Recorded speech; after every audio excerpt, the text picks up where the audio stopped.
middle of the week.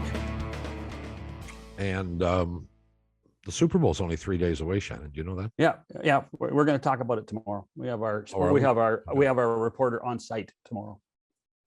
Oh, we do? Yeah, on site, mister.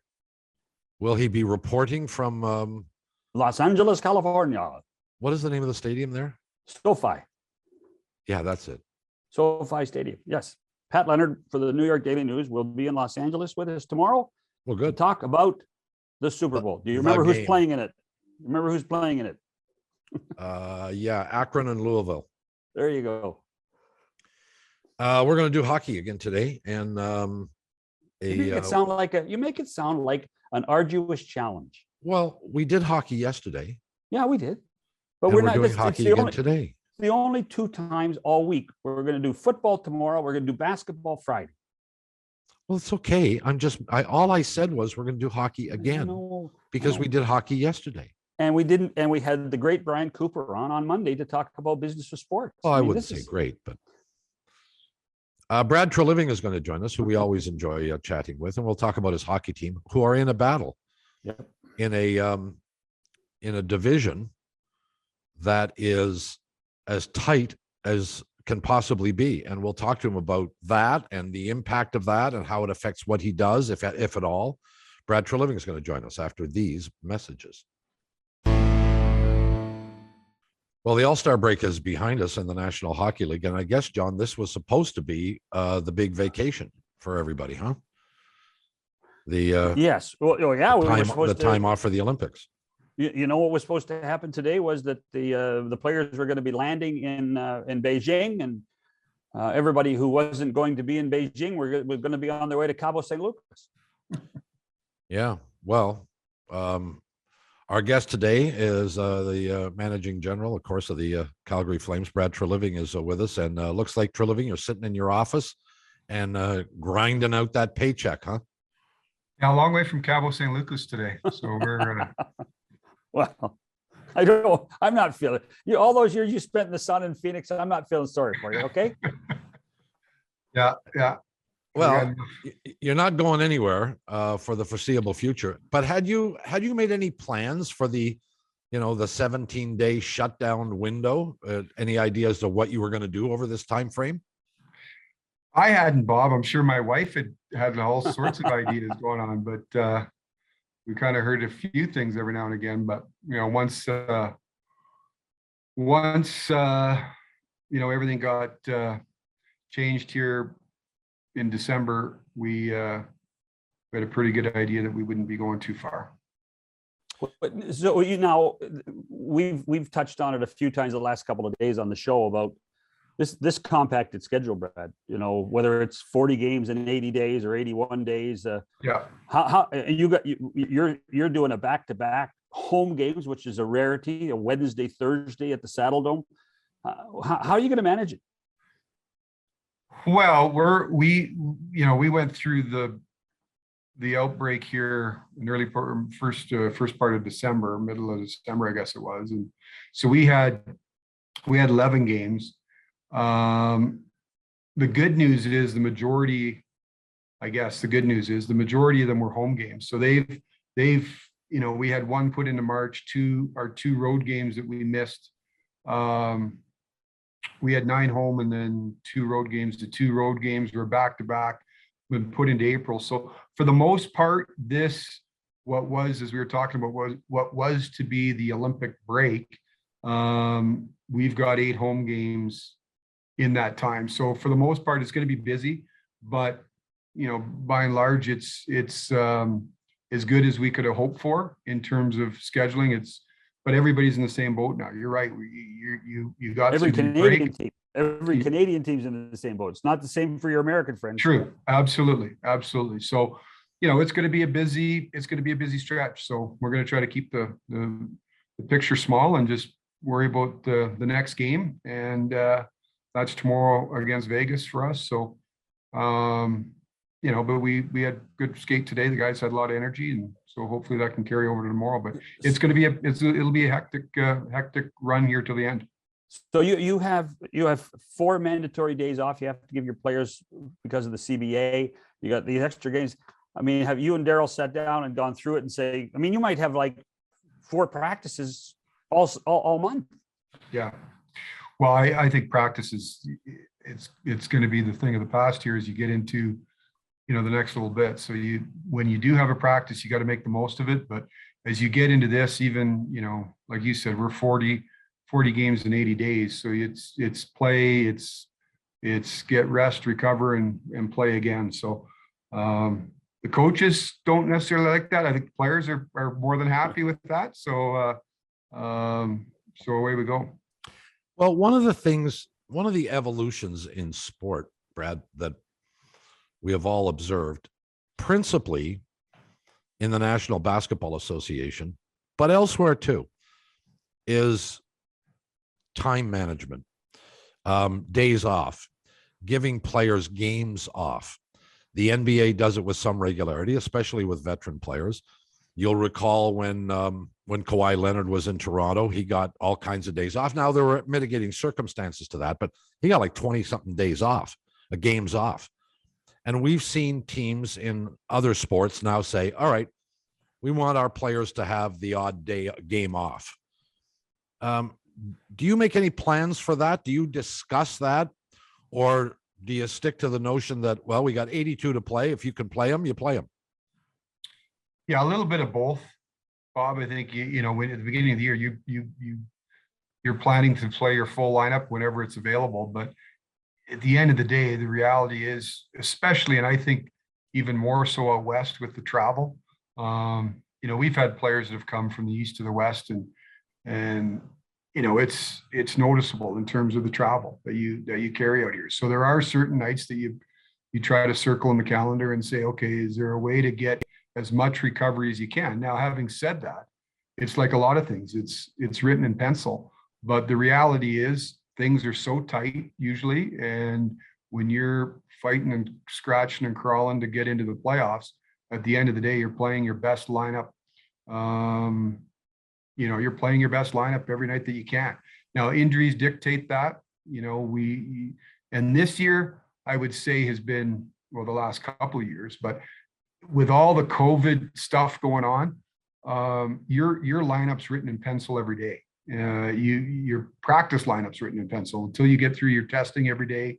What you thought you're going to have at 8 o'clock in the morning might not be what you have at 10:30 for a skate. So I think to that point, you've got to be able to roll with the punches in today's world. And if there's times that you can give guys more often than not, it's practice days off.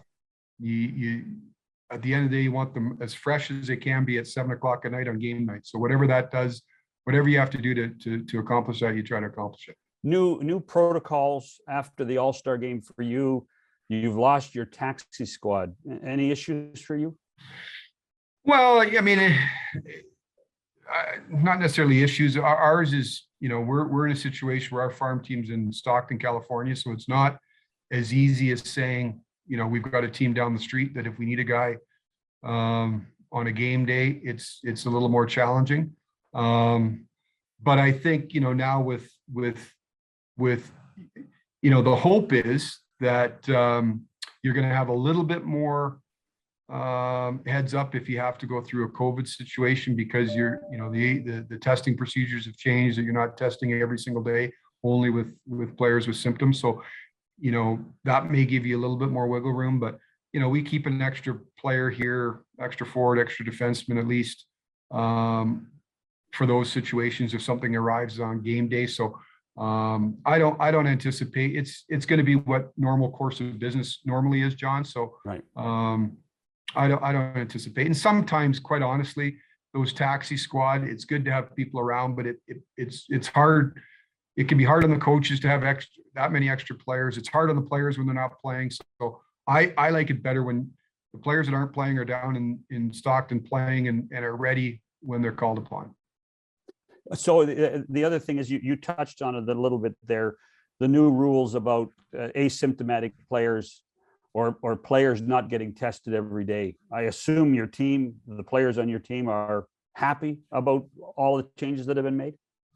They are. I mean, they are. Now, our situation was when we, you've seen sort of the drip, drip, drip around the league where you get a guy here and a guy there. We were going through that earlier in the year. And then when we had our outbreak, we had everybody for the most part got it, with the exception of, I think it was one or two players and 1 and 2 staff. So for the most part, our guys have gone through it.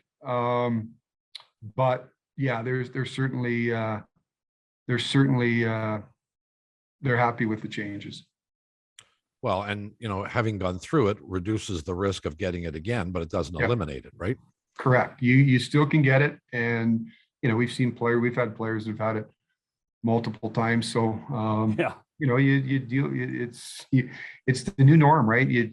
I keep calling it the new norm. This feels like it's no longer Groundhog Day. This is just the way things have been going for so long now. So you get up and you just hope you don't get that call. Usually when that call comes late at night from your trainer, early in the morning, it's usually never good news that he's phoning to say, hey, just checking in. So you hopefully those calls are minimized.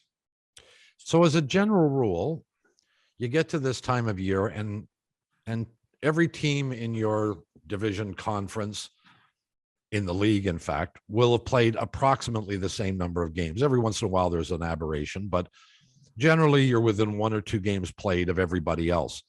Not so obviously this year. You've got 4 games in hand on Vegas, 5 on LA, and 6 on Anaheim, the 3 teams that are ahead of you. And you're 5 points back of Vegas. Are you a standings watcher as a general rule? Is it one of the things you do every day? You know what I find, Bob? If things are going well, you look at the standings. If they're not, you don't. You don't. Yeah. But you have an idea. Like, let's be honest. You know exactly where where you are and where everybody else is, and you try not to become a slave to it. But you know where you are. Well, but with all these games in hand now, how do you evaluate where your team is at in relation to the standings? Yeah. Not easy, huh? It's not.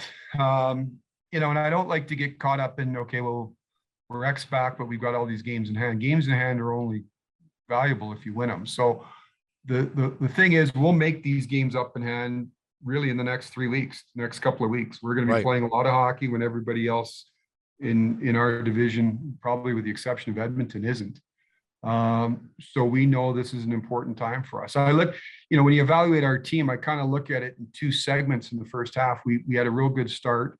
And then we had a dip. It coincided with our, we went 19 days, I think, without a game. We went 10 days without a practice. We had everybody, for the most part, go through the protocol. And then we came out of that and we were, we came off it. And I thought our last 7 games, we were back to looking the way we looked earlier in the year. Now, was that a lull? Did it have anything to do with the time off we had? I don't know. I don't want to use that as an excuse, but I think we've been looking more like we looked before. The measurements that we look at in terms of our data, we're back to where we looked earlier in the year. So now we've had another break. So we want to get back to our game as quickly as we can, coming out of this break. And then that gives you a pretty good, feeling of where your team is at. But that's the challenge for us now, is getting back to the level we were, when we entered the break. I don't want to dwell on COVID too much, but I don't know how you avoid it. I mean, that's all we seem to talk about. But I've had people suggest that the bout of COVID you went through you at one point, if memory serves me, you had 30 people in the protocol, on ice, off ice, operations people. You had 30 people that you were actually a benefactor of having everybody go through it at the same time. Do you buy that? Well, when you're going through it, you don't feel it. Feel that way. I think what it did do, John, as I said earlier, is I think it eliminates that drip, drip, drip, where you're coming today and saying, okay, who's got it today? But I really do believe, although we had a lot of guys, the majority of people were asymptomatic. We had some guys that, got the flu. I think the recovery period still takes some time, just to get up and going. So the hope is that we're through it. Now, as we talked about before, you can still get it, but I do think eliminating that daily worry that, okay, how many guys are out today? Sure, but when we went through it, and I think our team suffered, there was a 2 or 3 week period where we didn't play well, and I think it wasn't the only reason, but I do think that played a part in it. If you look statistically at your team, you're kind of middle of the pack in goals scored. You're doing very well in goals against. Are there things about this team? Well, let me be blunt. Are there things about this team that concern you or that you don't like? I think there's always things you're worried about, Bob. For us, as you said, I think the calling card for us, really all years, we've been a very good 5-on-5 team, and I think that's important. Not really, specialty teams are critical, but you need to have any success in this league, you need to be a good 5-on-5 team. We've been a very strong 5-on-5 team.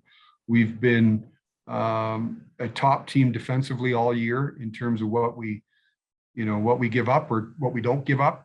And quite honestly, we've been other than that stretch of time in December, we've been a top team in terms of what we generate, and chance-wise, offensively, our finishing rate has been in the bottom third of the league, and in some ways down in the mid to high 20s. So if there's something that concerns me, it's again goal scoring and getting it. We've been driven offensively by a handful of people, most notably our top line with Gaudreau, Tkachuk, Lindholm, Mangiapane's had a real good start. He was real hot to start and had a dip like a lot of our guys. He's got to learn to score at home, though. You got to get him to score at home. That's right. We got to put him in a hotel. We got to put him at a hotel at home just to feed him a pregame meal. But we need more people contributing offensively. I think we saw a little bit of that, Bob, before the break. I think Backlund is playing. The last 3 weeks has been his best hockey. Monahan's coming, but that's the area right now where we need our top guys to continue to be top guys, but we need more participation from others. We're generating, but we gotta, we see it with Coleman. Coleman's been generating all year. It's going in for him a little bit more now, but we need more people pulling the rope up in that area. You talk about Blake, even a veteran player like Blake Coleman, New Jersey and a Stanley Cup champion in Tampa, moves to a new country, new team. He still needed an adjustment time, didn't he? Absolutely, John. And coming to the West for the first time, right? He's been in the East the whole time. And I remember talking to Lindholm his first year, and 6 weeks into the season, he's like, "Holy!" The travel is different. When you're used to getting home and being in your bed at midnight every year, or every night, as opposed to getting in at the middle of the night, going back and forth through time zones. Like it's an adjustment. I think Blake went through that, and to compound it, Blake's played in the last game of the year the last 2 years, right? So he's had short summers, and short time to recuperate and all the rest of it. But he's been a real good player all year, but offensively now we're starting to see it go in for him a little bit more, which we hope continues. How do you quantify what he's done for your club? Because he was your biggest your biggest free agent acquisition this summer. How do you quantify him? Well, it's hard to quantify. What he's brought to our team is, I don't think you can ever have enough people that have won. And, what I mean by that is just, there's a calmness he brings into the room. The way he looks after himself, the way he, he's been through those, those ebbs and flows of a season. And ultimately, we've had a few players now that have won at the end of the day. And I think that experience, what they can pass on to the rest of the group, is vital. He's, in my mind, an elite defensive player, an elite checker in the league. is an underrated offensive player. Like I said, he generates a lot. It's starting to go for him a little bit more. He's a very versatile player, can play both ways. He can actually play all three forward positions, but he's comfortable on both wings. He can play up and down your lineup. A top end penalty killer. So what he's brought us onto the ice is a lot of versatility. He's not a joy to play against. No.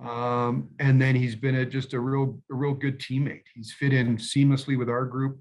And like I said, he's got the t-shirt to show that he's been there and won. And that experience, for a team that continues to, any team that hasn't been there, you're learning to win. He's been invaluable for our group. Yeah. Before I know we got to go to a break, but the one guy that is, I think that I've had more questions and questioned myself more than anybody this year is Sean Monahan. We all know he was a first round pick. We all know that he and Johnny were a partnership for a long time. We also know that this guy has paid a price physically for an NHL career. What do you make of what he's done this year? And has he had to change his game that much that he can't be a prolific scorer anymore? Well, a couple of things, Sean, you're right. Sean has been a prolific goal scorer really since he's entered the league. And he's gone through a lot of, quite frankly, he's had a lot of surgeries. He's had a lot of wear and tear in his body. He was shut down at the end of the year last year and had a hip surgery. I think, he, as Sean does, he worked extremely hard to be ready for the start of camp and was, but that injury took some time. And I think you really, in the last month or so, he'll never complain about it, but I think he's feeling the best he's felt probably all year in the last month to 6 weeks. He's had a different role, quite honestly, here this year than he's had in the past. He accepts it without any barking or moaning or complaining. Just a tremendous team guy. I think his ability to put the puck in the net hasn't left him yet. So we're gonna need more offense that he's capable of providing. And like I said, we've seen that the last 6 weeks, but he's a guy I look to in the second half as we continue to try to, grab for as many goals as we can. I think there's more there offensively than he's had in the first half, but I think there's reasons for it. But he's accepted a new role, and I think he's going to be a good player for us here down the stretch. But he's in my opinion, this is my personal opinion, he's the poster child for a player that is going to have a difficult time with 40 games in 80 days because of the wear and tear in his body, and the fact you mentioned it, Brad. This guy, I remember one summer, correct me if I'm wrong, maybe 3 summers ago, he had 4 surgeries. He had one summer, he had 4 surgeries. This guy doesn't complain, plays through the injuries, and finds a way to suck it up. Yeah, 40 games in 80 days is going to be tough on him. Yeah, to that point, I think it's going to be tough for everybody. Like, that's going to be a litmus test for all these teams, is injuries are going to play a part. The one thing I'd say with Sean is I think he's getting over what he dealt with last summer, and I think he's feeling the best he can. But it's going to be a battle of attrition here for the next 3 months. Brad Treliving is with us, and as mentioned, we'll take a quick break and come back with more after these messages. With Brad Treliving of the Calgary Flames, Bob McCown, John Shannon, along with you. The trade deadline approaches. It's not at hand, really, but I would think you're starting to think about what might be available. Are there conversations taking place among the general managers now? Substantive conversations? Yeah, I think there is always conversations, Bob. I think as teams start to flush themselves out of where, what path they're going down, I think those start to become, as you said, more substantive, now. I think as we get through the break, and teams have, if you want to use the term buyers and sellers, I don't think it's completely, that you've completely separated everybody into 2 groups, but there's certainly some teams that are either firmly in or firmly not in that are having those discussions right now. So I think as traditionally you get through the midway point, and now teams have had their organizational meetings, you've had your pro meetings, and that you've had a good first half look at your team and maybe understand a little bit better where your areas that you'd want to address if you're looking to add. So I think those conversations start to pick up now for sure. But as you said, there are haves and there are have-nots, but almost none of them are in the Pacific Division. Seattle is at the bottom, but between Vancouver in 7th and Vegas in first are exactly 11 points. That is about as compact 7 teams in, all heading for the same objective as you're going to see at this time of year. I don't remember. I'm sure there probably was a time when there were more teams or it was closer amongst 7 teams, but that's really close. How do you separate the wheat from the chaff?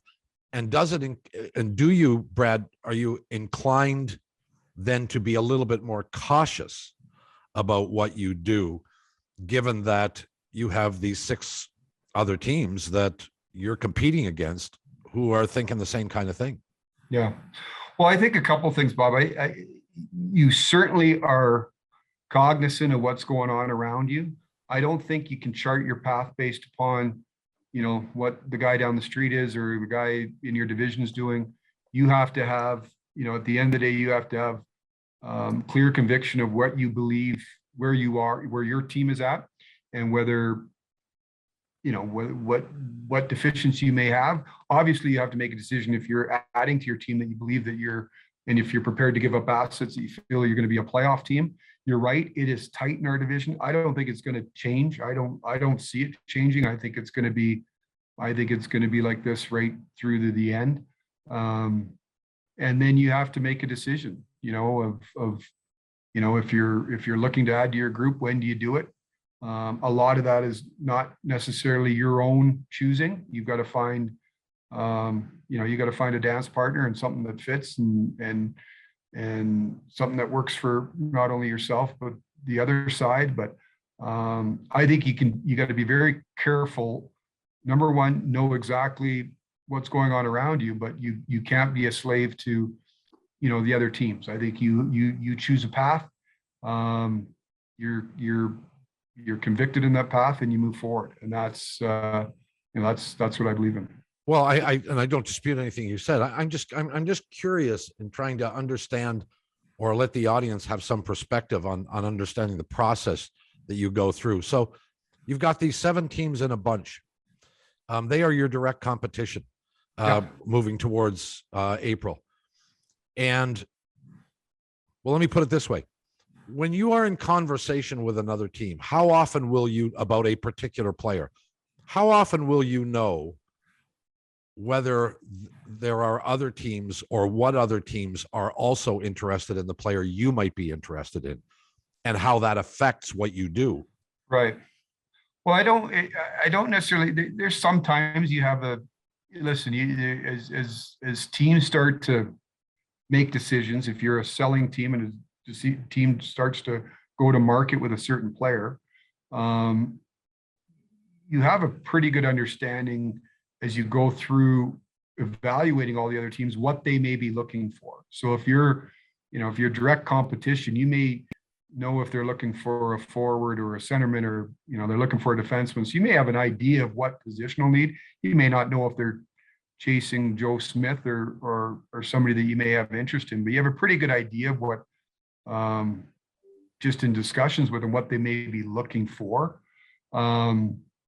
Ultimately, those teams that are ready to are looking to move players, they got to make those decisions, whether they are, whether it's a UFA player that they're going to plan to sign, or if they are going to market with a certain player. I mean, that's really a lot of the discussions, center around. You study your own team, you determine where a need is that you feel you need to address, and then you try to go to the market to try to fill it. And you got to find out if there may be 3 or 4 players you have interest in. Well, if those teams aren't interested in moving those players, it's pretty hard to make a deal. So that's where I think a lot of the time is spent is determining where you think your needs are, and then trying to go to market to see who's moving who. And sometimes that doesn't happen till the deadline. Sometimes people are engaged in whether it be contract negotiations or, we've seen it before. And as you talk about with the Pacific, how tight it is, I firmly believe, like when we talked about the compactness of the schedule, injuries could play a part going down the stretch. Who knows? There's going to be a lot that changes. A lot of things are going to happen between now and March 21st. But I guess in a short way, yeah, you probably have a decent idea what other teams are going to do. I don't know if you can pinpoint and say, well, this team is going to go after that guy, so I got to get in there first. I think you can get into trouble trying to chase around and worry too much about what other people are doing. Focus in on what you're trying to accomplish and go from there.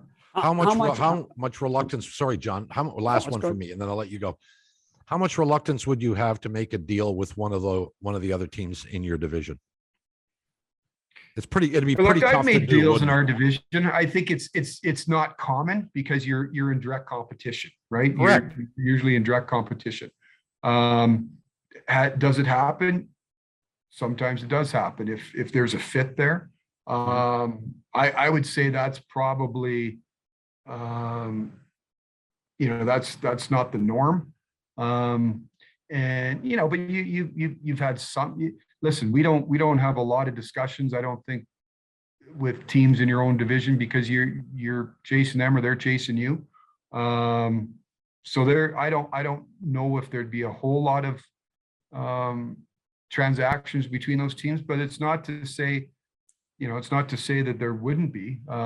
If you're a team that's out of it or you're not looking to be a playoff team this year, I think the field's wide open. Doesn't matter where who you're dealing with. But if you're in direct competition with a team for a playoff spot, usually, I wouldn't say it would never happen, but I would say that's probably at least a likely dance partner.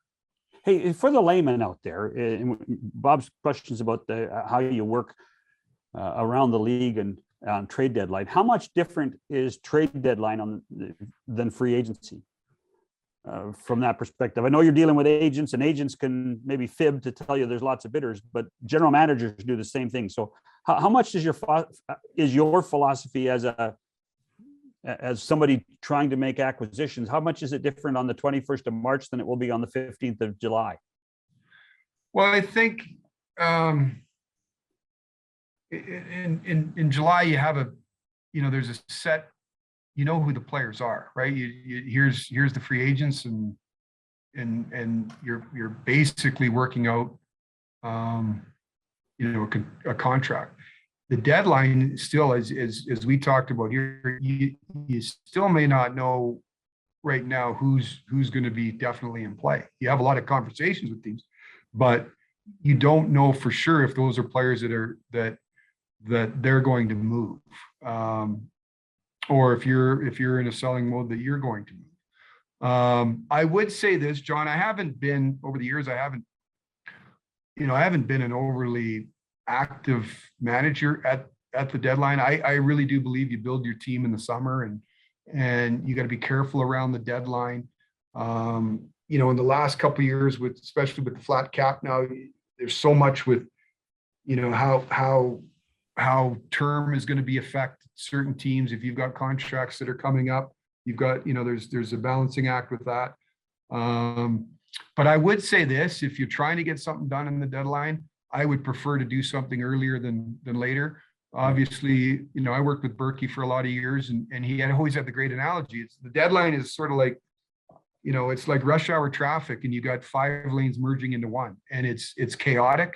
If you can get out in front of it, it's always better, but that's, sometimes easier said than done. You can't force somebody to make a move if they're not ready to make a move, but it gets, and then you get into the whole process of integrating people into your team, as we talked about earlier, it doesn't just happen overnight that you plop somebody in. Sometimes there's instant chemistry. More often than not, there's a transition to, families, all those things are considerations of a player moving. So if you have determined a path and if there's a deal to be done earlier, I think that's always advantageous sooner rather than later. And you touched on something in that answer about the cap. It becomes the haunting whisper in the back corner, whether it's the 81.5 or we hear it's going to be 82.5 next year. When you're sitting down at deadline, how much does the cap haunt you to make a deal? And when do you start to realize, I mean, there's a timing point where you can pay for the rest of the season and justify it, but when does that occur? And has it occurred for you already? Oh, it occurs daily. You know exactly where you're dealing with on a daily basis. And again, if you're talking about adding a player, John, again, it depends. If you're talking about adding an expiring contract, it's math for this year. So if you said, okay, we want to go add John Shannon, and he's a big priced guy, which we know John is, so he's making X amount of dollars, then it's a math equation. How do we fit him in?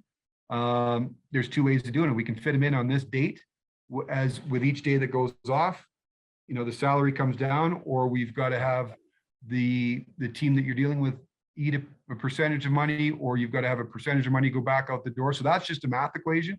If you're adding term, and then you're looking at, okay, I'm adding John, he's got 2 years left. We also have to do the following business to sign this guy, that guy, and this guy. That's a different equation. And as you said, we have a pretty good idea of where we're at cap wise. There's going to be small growth. If it's $1 million growth, I think has been reported, there's not going to be much more than that. So you have to factor that in. So those things are happening daily. You get up every day and have an idea, exactly where you are with the cap today. And then with each subsequent move, you have to know exactly how it impacts you, not only for this year's roster, but, tomorrow as well. I always find it astounding, the amount of time and effort, especially the two sports networks, TSN and Sportsnet, pay to trade deadline day. And of course, I've said so on the air, which is maybe one of the reasons why I'm not working there anymore.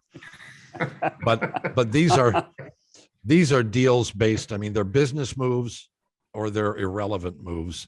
I'm sure there are some made by general managers, yourself excluded, I'm sure, that are made simply to say, well, I did something, and I traded this fifth liner for that sixth liner. Oh, there's guys, Bob. Hey, there's guys, managers in this league that it's almost like a rite of spring.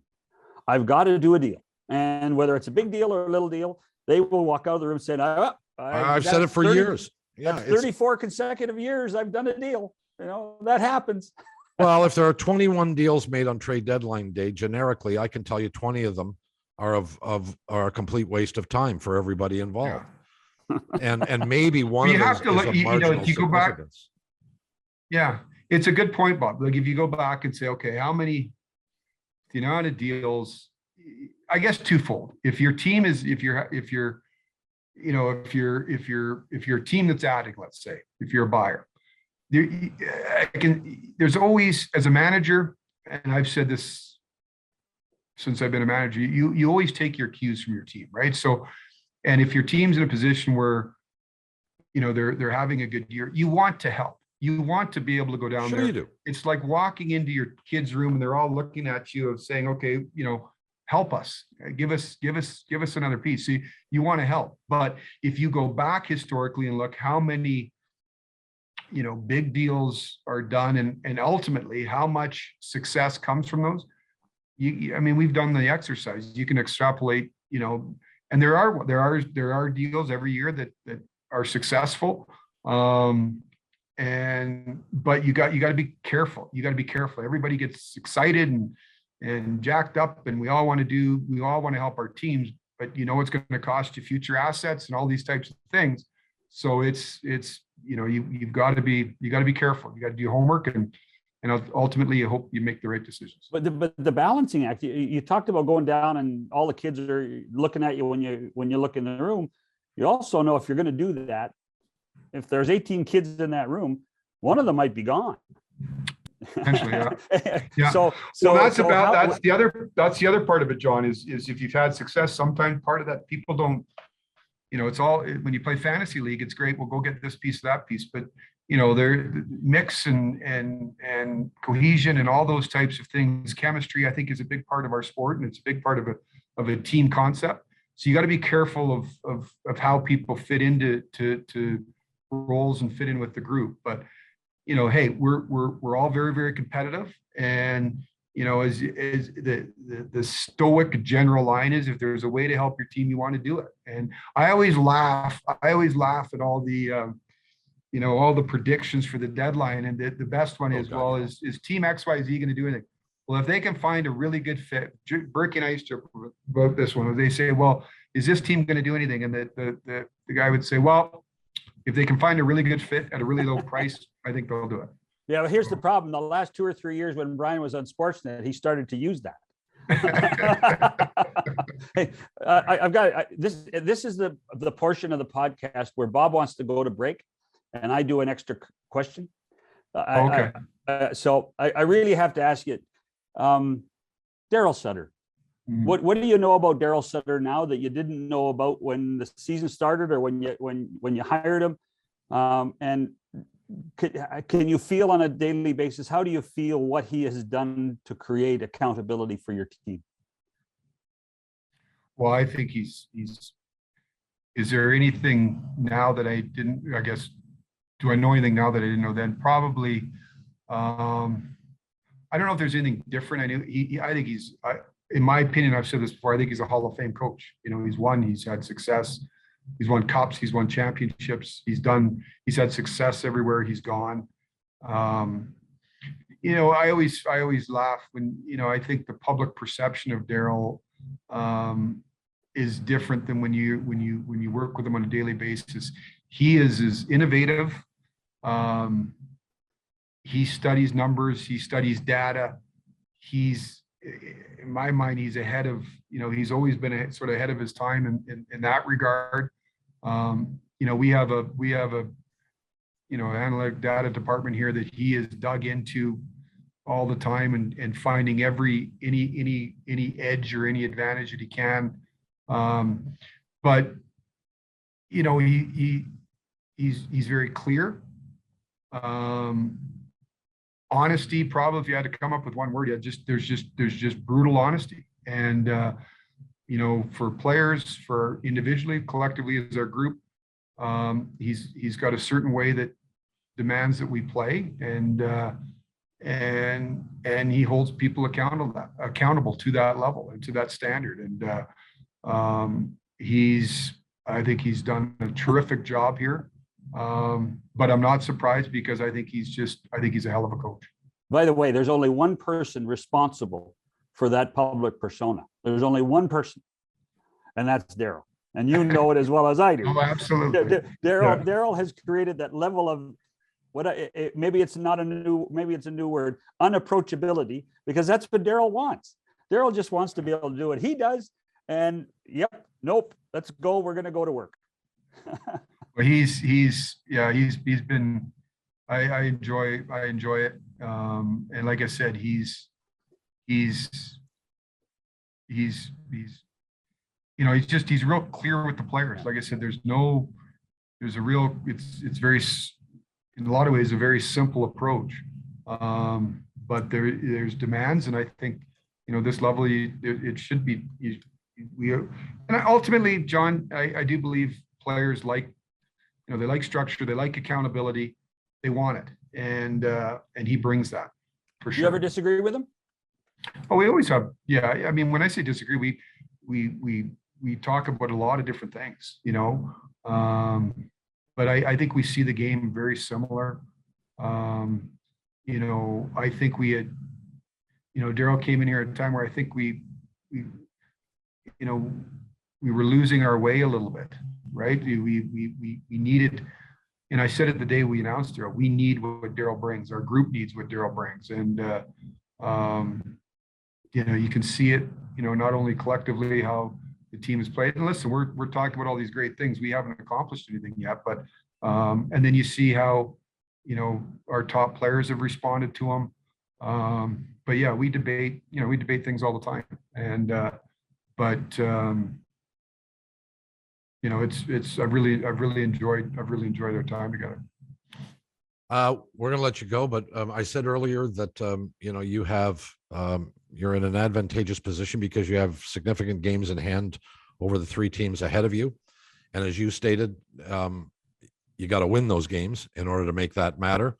And over the next 2 or 3 weeks, we're going to find out or have a better idea of where you sit in the Pacific.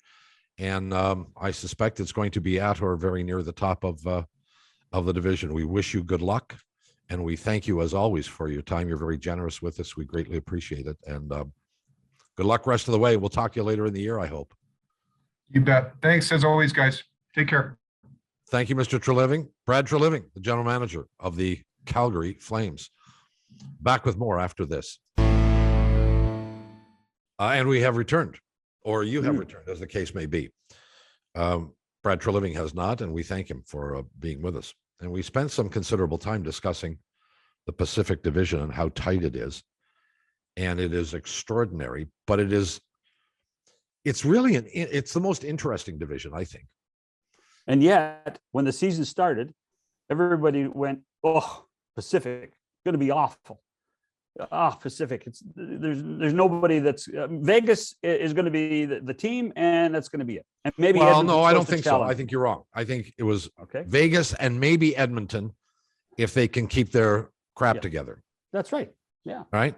And then Calgary looked like. I think Calgary was a question mark.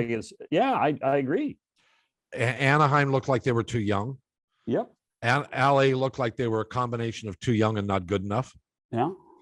San Jose was, rebuilding on the way down, and they had, they had off ice problems that they didn't know how to deal with, and one of their best players was suspended for the first 21 games of the schedule. Yeah, and Vancouver to the point where, Vancouver. Listen, we already documented the issues in Vancouver. I mean, the 3 California teams, Bob, to me, really in many ways are the story of the Pacific Division, because they're the ones that have really made it competitive. I mean, Todd McClellan and the LA Kings, they made some acquisitions last summer, like Victor Arvidsson, and they have really good goaltending. Cal Peterson and Jonathan Quick have made a tremendous difference there, and have kept them in games. And then you look at what Dallas Eakins has done in Anaheim. You were right. Everybody thought that they were too young, that this was not going to be this year. And now Zegras is one of the great stories of the NHL, because he's so talented. They have become a fast team, a really fast young team. They're fun to watch. And San Jose, Bob Ugner and his guys have done just a remarkable job there. And so where we were saying Vegas, Edmonton, Calgary, maybe Vancouver, well, San Jose, Anaheim, and the Kings have really bunched up that group, and that's why it's so competitive. Well, no, and Gabby Boudreau and Jim Rutherford have pulled Vancouver back into a position where they're not really in the fight yet, but they're close. They're only 11 points out of first place. I mean, they have to keep playing like crazy, but there's now some belief that that's possible. Mm-hmm. I don't know whether it's probable, but it's possible. And before those guys got there, I mean, they were going to fight Seattle for last place, and that's the only battle they were going to be in. Right? Well, and touching on Seattle, if you remember, after the expansion draft and after all the hype that Vegas created 4 or 5 years ago, there was a belief that Seattle might compete for a playoff spot. Not from me. No, not from you, but from a lot of people, just because that's what, they're supposed to be a better team. They in fact were a disappointment early and have played pretty well of late. They weren't as good a team as Vegas was. I mean, on paper. I mean, weren't. Just to put it in perspective of Brad's discussion that we had about trades, we know that Arizona is going to be a seller if it wants to be. We know that Montreal is going to be a seller, and I suspect that the Seattle Kraken, I think. I guarantee it. A seller, yeah. And so a player like Brad used to have, Mark Giordano, who's the captain in Seattle. You have to wonder if he wants to be traded to go to a contender. The only thing I would say to that is that if that was the case, they would have asked him last summer and wouldn't have made him captain. But that's just my personal opinion. Oh, you don't think you think Seattle will keep Giordano? I do. I thought you were going to go with maybe he goes back to Calgary. Well, I'll tell you what, and you know, we ran out of time with Brad, but But he the wasn't guy gonna that's tell really us. but the one, they have a kid on their team, a young Swede named Oliver Shillington, who has really good skater as a defenseman. Shillington has nobody in Calgary has lamented, boy, we miss Mark Giordano. They haven't. That's not a knock at Mark, but No. Oliver Shillington has filled that position so well and done a marvelous job for Darryl and Brad and the Flames. Well, but look, you'd also concede the expectations for Calgary this year were not very high after last year. Yeah, but that changed. You know, that changed on the 1st of December when they were number 1 in the National Hockey League. They were a couple of days. They were number 1. Well, we know it changed very early in the season when, you know, a new coach revitalized or energized the franchise, and the talent that had gotten lost suddenly resurfaced. And Jacob Markstrom was the best goalie. I think Jacob Markstrom's already got 7 shutouts. I mean, it's remarkable. Well, I think that, and I think the Flames are like number 2 in goals against. Yeah, very good, very good. We got to go. Football tomorrow. Football, Super Bowl. Preview of the Super Bowl. We hope you'll join us for that. Until then, thanks for watching or listening. For Shannon McCowan, see ya.